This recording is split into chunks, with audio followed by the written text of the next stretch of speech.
వెంకట్రావు గారు చెప్తా ఉన్నారు, మీరు కూటమికి, ముఖ్యంగా జనసేన మద్దతుదారులకి, జనసేన నాయకులకి, జనసేన వీర మహిళలకి ప్రత్యేకించిన విన్నపం. వల్లభనేని వంశీ గారు చెప్తున్నది నా దృష్టికి వచ్చింది.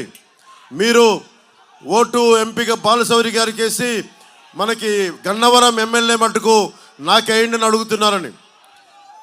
మీరు అది కూటమిలో అది సమంజసం కాదు. ముఖ్యంగా మనం అందరం గౌరవించే తెలుగుదేశం వ్యవస్థాపక అధ్యక్షులు స్వర్గీయ నందమూరి తారక రామారావు గారు, మీకు తెలుసు ఆయన అంటే నాకు ఎంత ఇష్టమో. ఆయన పాటను కూడా నేను సినిమాలో పెట్టుకున్నాను. ఆడువారి మాటలకు అర్థాలు వేరులేను. ఆయన సినిమాలకి, ఆయన పాత సినిమాలకి అంత అభిమానం. అలాంటి వ్యక్తికి మహోన్నతుడానికి పుట్టిన ఆయన కుమార్తెని వల్లభనేని వంశీ గారు ఆ రోజున నాకు అసెంబ్లీలో